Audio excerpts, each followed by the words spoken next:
Hello everyone, आज के इस वीडियो में हम उन स्ट्रेचेस की बात करेंगे जो आपके टाइट काफ मसल्स को लूजन अप करेंगे और स्ट्रॉन्ग बनाएंगे। कॉमन सिम्टम्स स्टिफ काफ मसल्स के कुछ ऐसे होते हैं कि back of the calf area या नी एरिया में सडन पेन उठना, अपने टोज पे खड़े ना हो पाना या काफ एरिया में फ्रीक्वेंट क्रैम्प्स जैसी प्रॉब्लम्स को एक्सपीरियंस करना।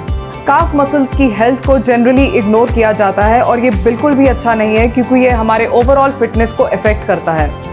It's very important for runners and cyclist to have strong calf muscles.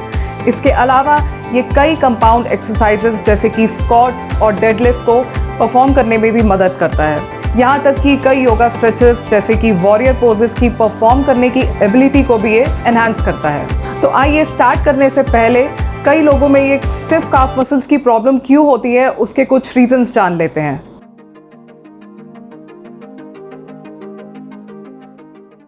सबसे पहला रीज़न ये है कि कई लोग बिल्कुल ही काउच पोटैटो होते हैं, वो हार्डली अपनी जगह से मूव करते हैं जिसकी वजह से उनकी पूरी बॉडी में प्रॉपर ब्लड फ्लो नहीं हो पाता। कई लोगों की जॉब ही ऐसी होती है कि लॉन्ग सिटिंग आवर्स की वजह से उनके एंकल एरिया में लिमिटेड रेंज ऑफ मोशन रहता है जिसकी वजह से उनके काफ मसल्स शॉर्ट और टाइट हो जाते हैं। दूसरा रीज़न ये है कि अगर कोई भी एक्सरसाइज रूटीन स्टार्ट करने से पहले अगर आप प्रॉपर वार्म अप और स्ट्रेचिंग नहीं परफॉर्म करते हैं तो आपके काफ मसल्स उससे भी स्टिफ हो जाते हैं। कई बार आप इतनी विग्रसली एक्सरसाइज करते हैं कि काफ मसल्स अचानक से स्ट्रेच और कॉन्ट्रैक्ट होते हैं और ये एक तरह का स्ट्रेन क्रिएट करता है आपके काफ एरिया पे। कई बार स्टिफ काफ मसल्स उन्हें ओवर यूज करने से भी हो जाते हैं। जैसे कि मैंने पहले भी मेंशन किया कि अगर आप रनिंग और साइकिलिंग जैसी एक्टिविटी फ्रिक्वेंटली परफॉर्म करते हैं तो आप टाइट काफ मसल्स वाली प्रॉब्लम भी एक्सपीरियंस करते होंगे। तो आइए इन प्रॉब्लम से दूर रहने के लिए इन स्ट्रेचेस को देखते हैं।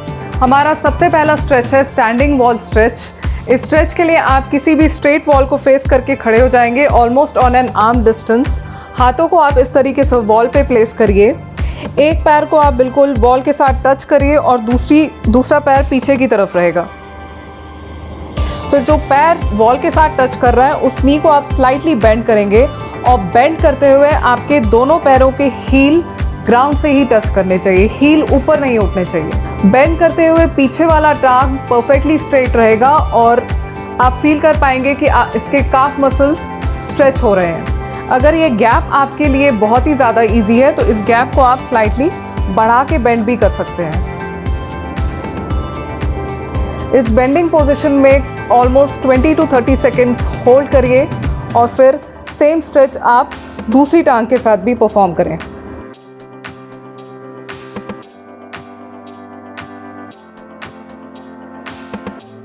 ध्यान रहे कि बेंड करते वक्त इन दोनों फीट की डायरेक्शन इस वॉल की तरफ ही रहेगी।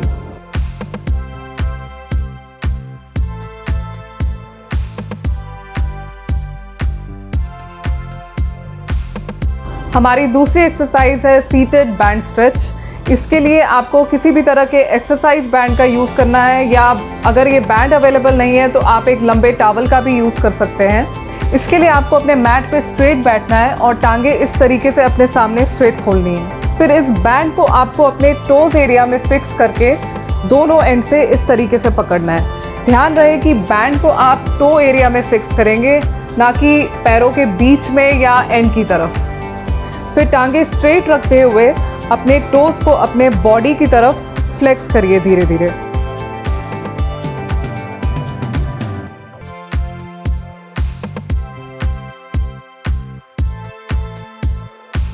अगर आप अपने टांगों को स्ट्रेट नहीं रखेंगे और नीज को इस तरीके से बेंड करके टोज को फ्लेक्स करेंगे तो आप काफ एरिया में कोई भी स्ट्रेच नहीं फील कर पाएंगे। इसलिए ज़रूरी है कि आप अपने टांगों को बिल्कुल स्ट्रेट रखें, बैक को भी जितना हो सके स्ट्रेट रखें और फिर अपने टोज को अपने बॉडी की तरफ इस तरीके से फ्लेक्स करें। इस पोजीशन में ऑलमोस्ट 20 to 30 सेकेंड्स होल्ड करके वापस लूज छोड़ दीजिए। हमारी नेक्स्ट एक्सरसाइज है काफ रेसेस। ये एक एक्सेलेंट एक्सरसाइज है आपके काफ मसल्स को स्ट्रेंथन और स्ट्रेच करने के लिए क्योंकि इसमें आप अपने बॉडी वेट का भी यूज़ करते हैं। इस एक्सरसाइज को आप अपनी घर की सीढ़ियों पे भी परफॉर्म कर सकते हैं या फिर एक स्टेपर या लो हाइटेड स्टूल का भी यूज़ कर सकते हैं। बस ध्यान रखिए वो स्टेपर या स्टूल स्टडी हो। फिर आप इस तरीके से अपने स्टेपर पे खड़े हो जाइए।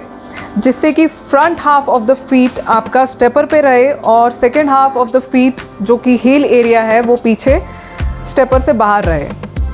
फिर धीरे धीरे आप अपने टोस पे खड़े हो जाइए, कुछ सेकंड होल्ड करके वापस हील्स को नीचे ड्रॉप करिए। इस एक्सरसाइज की आपको 10 to 15 रेपिटेशंस परफॉर्म करनी है।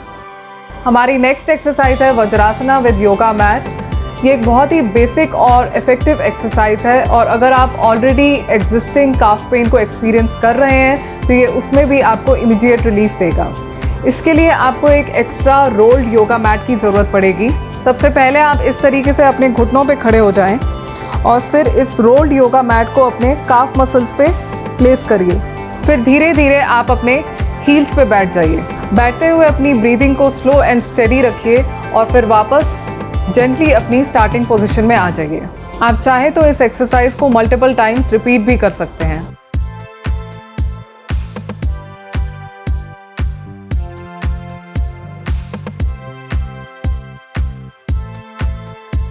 नेक्स्ट स्ट्रेच है डाउनवर्ड डॉग। इस स्ट्रेच को आपको एक हाई प्लैंक पोजीशन से स्टार्ट करना है जिसमें आपके हाथ डायरेक्टली आपके शोल्डर्स के नीचे रहेंगे। फिर धीरे धीरे आपको अपनी अपर बॉडी वेट को इस तरीके से पीछे की तरफ पुल करना है कि आपकी बॉडी एक इन्वर्टेड वी शेप ले ले।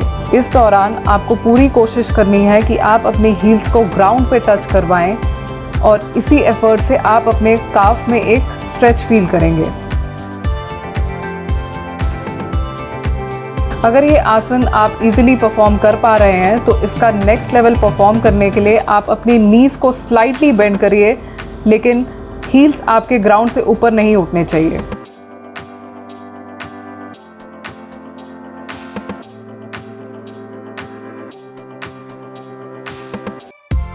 तो काफ स्टिफनेस और क्रैम्प से दूर रहने के लिए इन स्ट्रेचेस को ज़रूर परफॉर्म करिए और कोई भी एक्सरसाइज स्टार्ट करने से पहले प्रॉपर वार्म अप ज़रूर करिए। होपफुली आपको ये वीडियो पसंद आया। Kindly share it with your friends and family and subscribe to thrive to fit. Thank you and see you again.